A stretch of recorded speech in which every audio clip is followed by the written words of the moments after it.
마태복음 1장의 족보는 저희들에게 다윗을 중심으로 아브라함의 언약을 이어받은 이스라엘 민족사를 보여주면서 특별히 다윗이 죄를 지은 사건을 일깨우는 족보의 표현들을 통해, 그리고 바벨론 포로라고 하는 처절한 민족의 멸망을 통해 죄라고 하는 것이 얼마나 심각한지를 깨우쳐 주었습니다.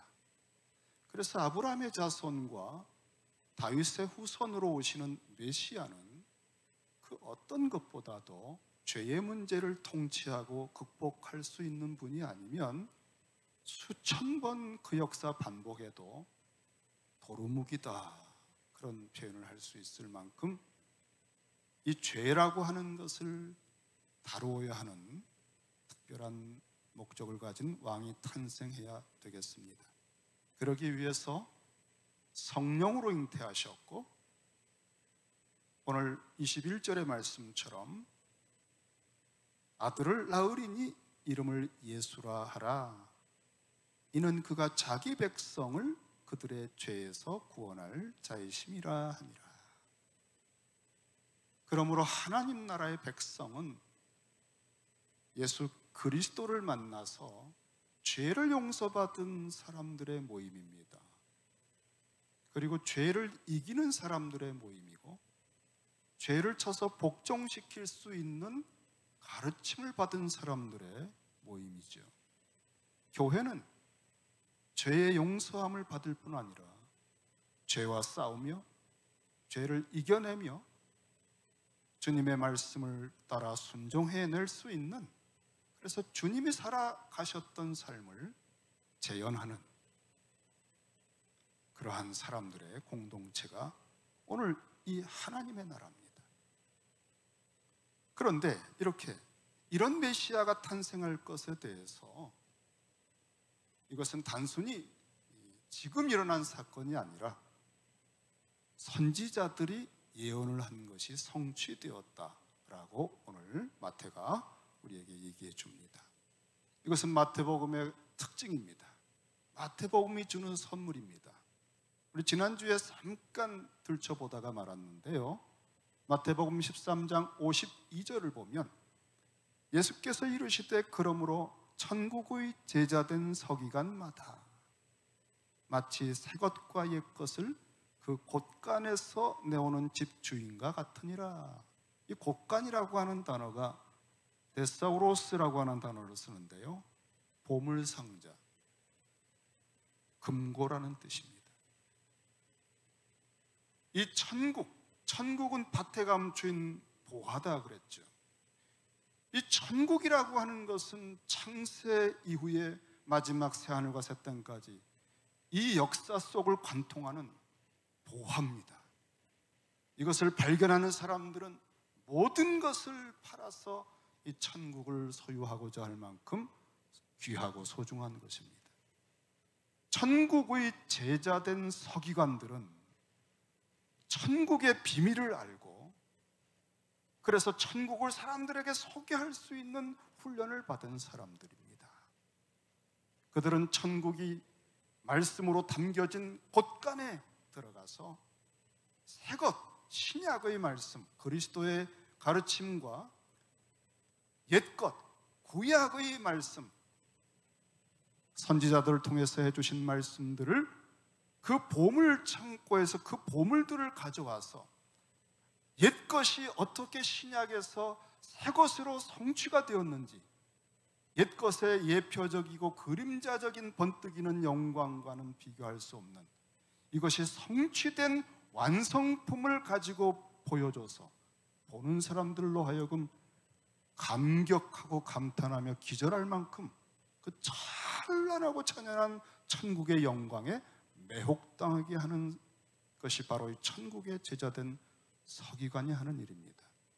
그래서 구약의 역사를 개관하고 1장에서 그 모든 역사의 가장 심층부에 심각하게 도사리고 있는 죄의 문제를 드러내면서 이 죄를 해결할 수 있는 구약에서 예비했고 신약에서 완성시켜 우리로 하여금 그 새로운 하나님의 나라를 통치하실 왕이 임마누엘 예수시다라고 이 보물을 우리에게 옛것과 새것을 가지고 완성품을 보여주는 그것이 임마누엘이다 그랬어요.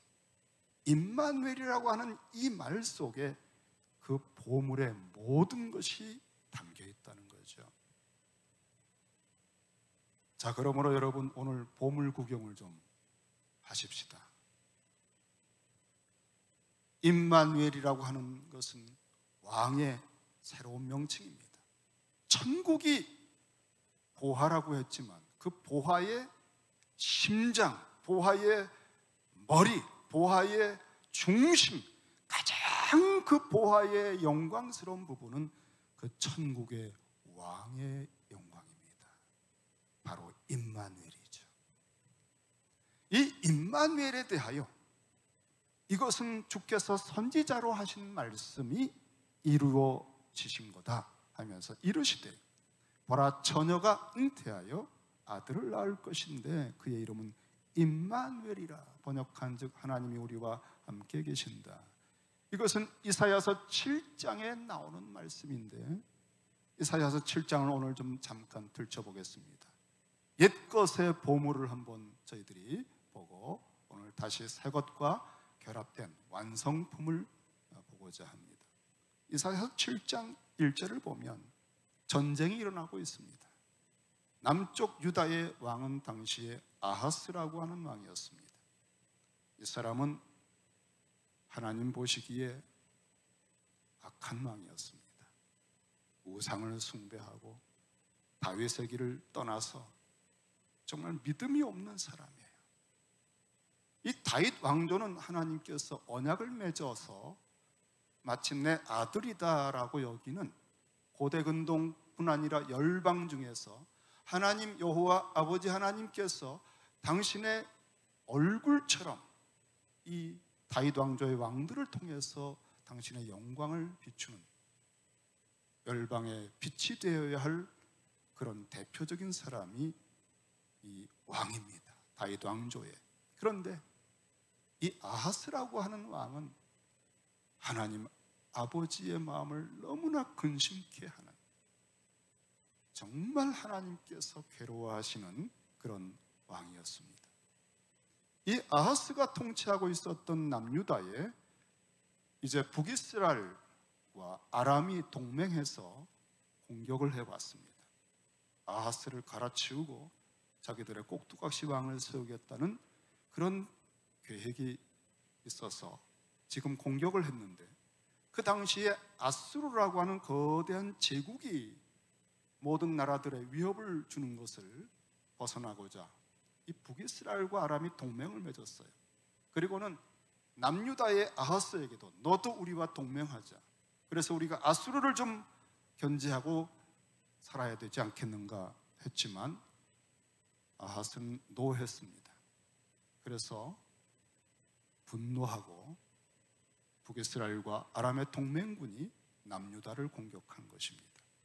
이때의 반응이 2절에 보면 기가 막힙니다. 모든 백성과 아하스가 마치 숲이 바람에 흔들림 같이 부들부들 떨었다는 거예요. 고대 열방 모든 나라 가운데 하나님의 통치하는 나라의 위엄과 영광을 보여주는 대표자와 같은 이 왕이 이렇다면 하나님의 체면이 뭐가 되겠습니까? 그리스도인들이 세상에 나가서 비즈니스 현장이나 직장에서 돋보이는 것이 무엇입니까? 모든 사람들이 두려워 떨고 염려하고 위축될 때에도 당당하고 기이한 평강의 빛이 발하여지고 그 말 한마디 한마디 속에 권세가 있고 자유함이 있고 깊은 평강의 강이 흐르는 것 같은 느낌을 주는, 도대체 저 사람은 뭐를 믿기에 저럴까? 그 비밀이 무엇일까가 궁금해져서 물을 때 그리스도를 소개한다고 하는 것이 그리스도인들인데, 그리스도인들도 똑같이 부들부들 떨고 목소리는 기어 들어가고 두려워하고 세상 사람들이 볼 때에 나보다 못하다 이러면 누가 수치를 당합니까? 우리의 하나님 아버지께서 당신의 아들이 그 모양이니 하늘에 계신 아버지가 영광을 받으시는 것이 아니라 그리스도인들 때문에 얼마나 수치를 당하는지, 바로 아하스가 그 짓을 하고 있었던 겁니다. 그래서 당장 이사야를 보냈습니다. 오늘 본문에는 나오지 않지만 그 이사야서 7장에 보면은 3절에 그때의 여호와께서 당신의 아들 같은 이 아하스의 모양을 보니 감당할 수가 없어요. 견딜 수가 없어요. 부끄러워서 이사야에게 이르시되 당장 아하스를 만나라 그랬습니다. 그리고는 아하스에게 약속을 주십니다. 너 삼가라, 조용해라, 두려워하지 말아라, 낙심하지 말아라. 왜냐하면 저 북이스라엘과 아람이 동맹한 것은 그 타담하는 그 부지깽이가 연기 나는 것에 불과한 것이다. 절대 너희를 다 이길 수 없다. 내 약속을 믿어라. 믿지 아니하면 굳게 설 수 없다. 하나님께서 이렇게 보호를 약속하시고 믿음을 요구하셨습니다. 그런데 아하스는 믿지를 못해요. 그 떨고 있는 모습이 얼마나 참 처연한지. 그래서 두 번째 기회를 주십니다. 하나님 아버지께서 여호와께서 또 그랬어요. 오늘 10절에 보면은 또입니다. 여러분, 어떻게 하든지 아버지 하나님의 얼굴의 체면이 회복될 수 있도록 아하스에게 말씀하여 이르시되, 이사야를 통해서 말씀하셨겠죠. 너는 내 하나님 여호와께 한 징조를 구해라 그랬습니다. 이번에는 표적을 구해봐라 하는 거예요. 자, 여러분, 믿음이 안 생깁니다. 믿음의 불꽃이 그냥 다 꺼져버렸어요.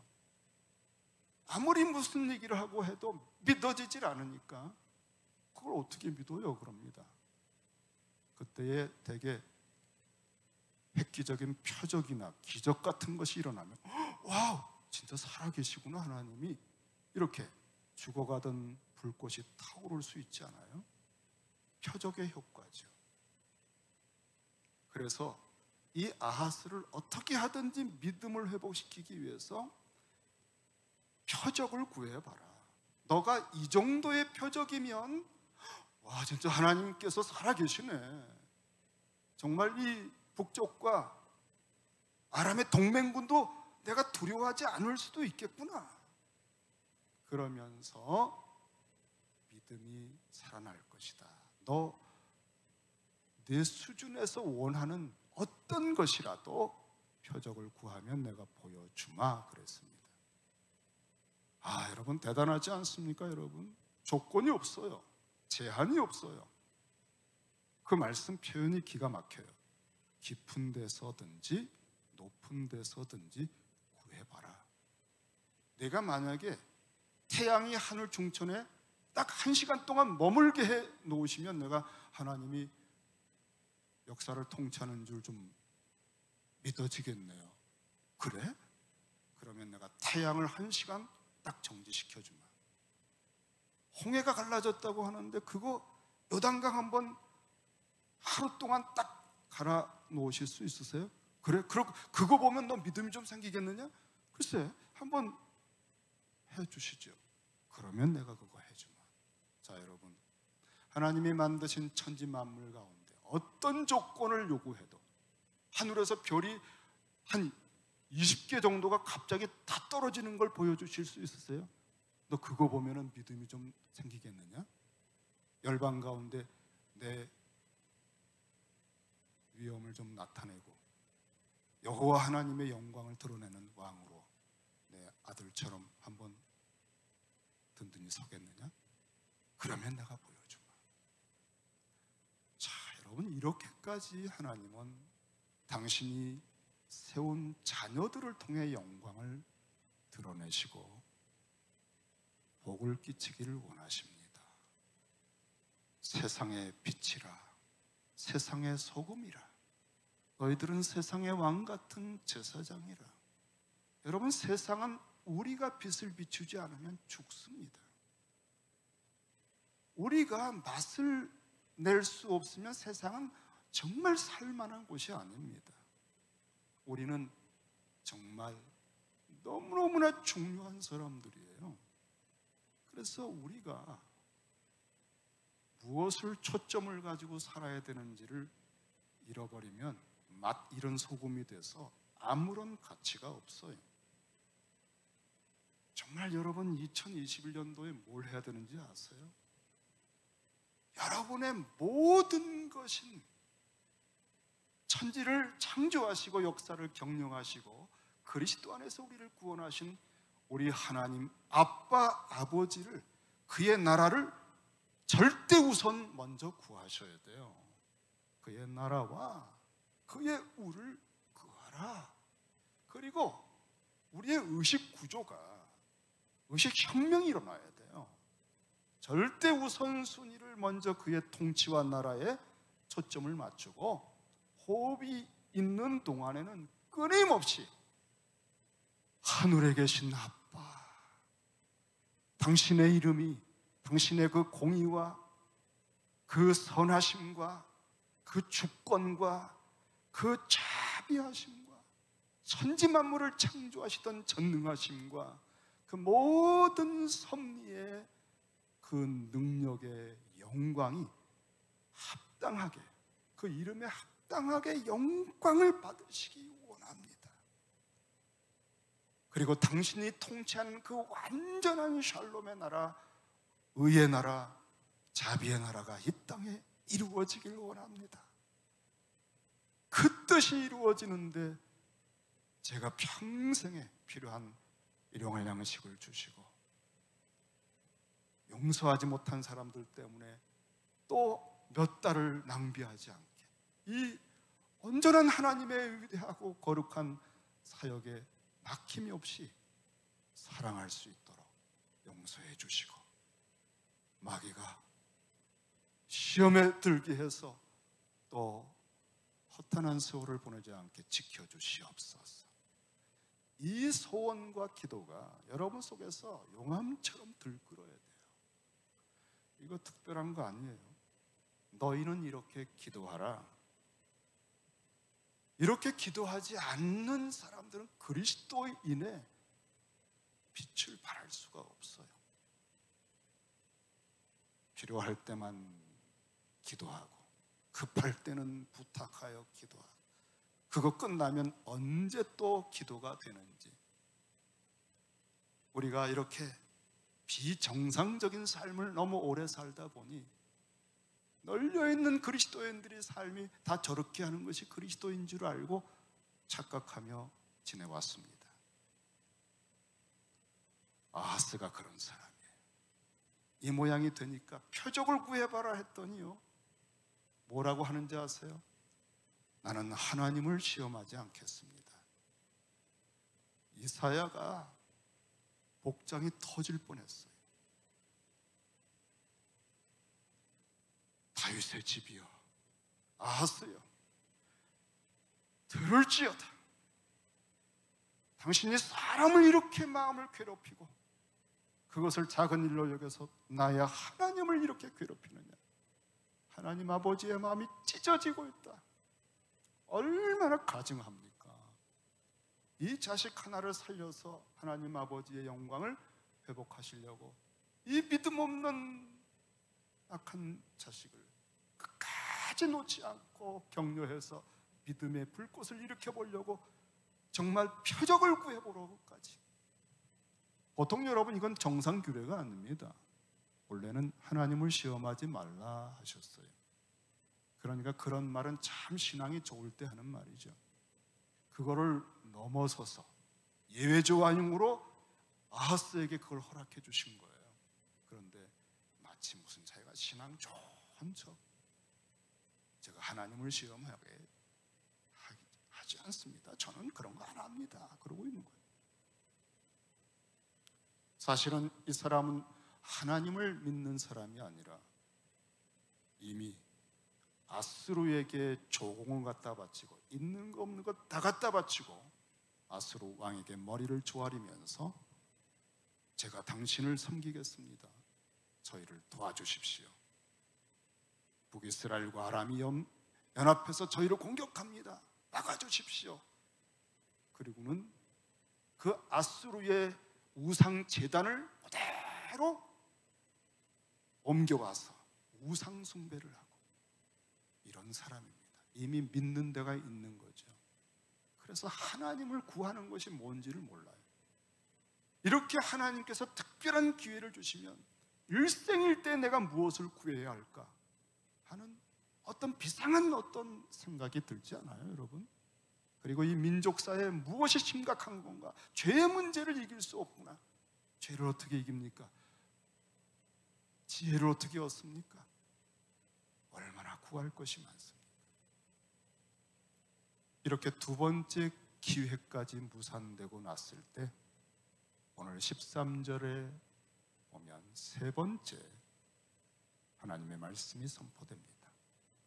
이사야가 이르되 다윗의 집이요 이렇게 하나님까지 괴롭히느냐 하면서 14절에 한번 우리 14절 같이 한번 읽어보겠습니다. 자, 14절 시작.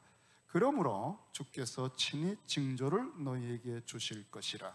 보라, 처녀가 잉태하여 아들을 낳을 것이요 그의 이름을 임마누엘이라 하리라. 이 징조를 구하질 않았습니다. 구하라고 해도 그런 일생일대 기회를 줘도 거부하고 외식을 합니다. 그럼 어떻게 하죠? 주님께서 특단의 조치를 취하셨습니다. 그것은 구하지 않았지만 일방적으로 징조를 하나 주신 겁니다. 처녀가 아이를 낳았는데 그 아이의 이름이 임마누엘이다. 이것이 그 시대에 어떻게 이루어졌는지는 잘 모릅니다. 학자들은 분분한 의견들이 있습니다. 하지만 이 구약의 이 암담한 시대에 뭔가 하나님만이 해주시는 특별한 구원의 메시지가 담긴 이 징조에 대하여 이 보물을 그 완성품의 관점에서 보여주는 것이 오늘 마태가 예수 그리스도의 탄생에 적용한 것입니다. 이제 새 것과 옛 것이 딱 만났을 때 그것은 어떤 뜻인가가 명확해지고 보물의 가치를 발견하게 됩니다. 오늘 다시 마태복음 1장에 돌아오면 이제 23절에 바로 그 선지자가 했던 이사야 선지자의 말씀은 바로 이 예수 그리스도다라고 말을 했어요. 그러면 이 임마누엘이 어떤 의미에서 보물이 되는가? 아하스에게 구하라고 할 때 그랬죠. 깊은 데서든지 높은 데서든지 구하라. 이사야서에서 높은 데라고 하는 것이 등장합니다. 표현으로도 높은 곳에 앉으신, 다시 말하면 이사야서가 보여줄 수 있는, 인간이 볼 수 있는 높은 것의 극치를 하나 보여주었습니다. 그것은 이사야서 6장에 보면은 오시야 왕이 죽던 해에 내가 본즉 주께서 높이 들린 보좌에 앉으셨는데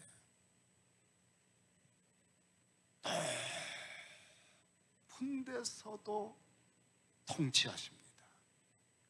하나님은요, 우리가 생각하는 가장 높은 곳에 우리가 가도 우리를 다스리고 돌보시는 분이에요.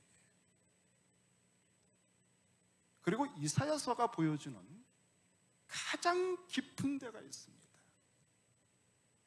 그것은 이렇게 지고하신 높이에 계신 만군의 여호와이신 왕이 마치 성육신 하신 것처럼 아무 죄가 없는데 거룩한 여호와의 종의 노래에 나오는 이사야 53장에 보면 모든 사람의 죄를 대신 짊어지고 토술장으로 끌려가는 어떤 사람이 있습니다. 정말 영원한 진노와 저주를 다 받는 가장 처절하고 깊은 자리에도 바로 마치 주님 자신이 그 자리에도 완전히 함께하고 있는 모습을 보여주십니다. 그래서 내가 통치 못할 것이 어디 있는지 너 믿어지지 않는구나. 내가 막지 못할 적이 없다는 게 네가 믿어지지 않는구나. 내가 어떤 환경과 어떤 처지에서도 구원할 수 있다는 것이 내가 믿어지지 않는구나. 그렇다면 깊은 데서든 높은 데서든 너의 생각에 극단적인 어떤 상상의 나래를 피고 마지막까지 가서라도 이거는 안 될 거야 라고 하는 그것을 생각한 후에 내게 표적을 구해라. 그러면 내가 거기서도 함께해 줄 수 있다는 걸 보여주마. 여러분, 우리가 하나님을 믿는다는 거는요, 하나님이 전지전능하시고 무소부재하시고 역사를 주관하시고 섭리하시고 알파와 오메가시고 이런 교리를 지식으로 되뇌이는 것이 아니라 이 임마누엘, 정말 어느 곳에 어떤 때에 어떤 사람을 대상으로 어떤 민족을 향해 가도 오지에 가든지 내가 너와 함께 하리라. 이 임마누엘이라고 하는 하나님의 통치를 여러분이 딱 잡으면 그리스도인의 아우라가 나오기 시작해요. 이거를 상실했기 때문에 아하스가 그렇게 된 거거든요. 그래서 아하스에게 없는 게 이것이고요. 바로 그리스도는 이것을 온전히 구현하는 다윗의 자손 왕으로 오신다는 것을 예언한 것입니다. 우리에게 필요한 것은 우리는 아하스처럼 코비드-19 팬데믹 상황 이런 것만 와도요, 마치 북이스라엘 아람이 연합해서 온 것처럼 공격하는 것처럼 부들부들 떱니다. 그래서 아수르에 의지하고 신약이 나오길 바라고 우리는 그런 종류의 수준의 사람들입니다. 그런데 정말 그리스도인들의 품격은 차원이 달라야 돼요. 우리에게는 임마누엘입니다. 이 임마누엘 예수 그리스도라고 하는 이 보화의 찬란함에 그 영광스러움을 우리가 온전히 볼 때, 다시 말하면 성경에서 그리스도의 영광을 볼 때 우리가 그의 영광을 보매, 이런 단어들이 어떤 의미인지, 우리가 그의 영광을 보매 영광에서 영광으로 화한다. 주님의 영광을 볼 때만 변화가 일어납니다. 제가 여러분과 이제 내년도 내후년도 뭘 하려고 하는지 알겠죠? 주기도문을 여러분이 하셔야 됩니다. 복음서를 통해 그리스도의 영광을, 이 찬란한 보화를 보셔야 돼요. 그 영광을 보셔야 돼요. 우리의 성경 읽기와 기도와 설교와 사역과 예배와 이 모든 것 속에서 본질과 진짜를 추구하는 것을 미친 듯이 1년만 같이 하시기를 바랍니다. 여러분 생애가요 완전히 변하게 될 것입니다. 임마누엘의 말씀 다 나누지 못했지만 다음 주는 성탄절입니다. 주님을, 이 보물을 보는 것은 우리에게 기대할 만한 가치가 있어요. 기도하십시다.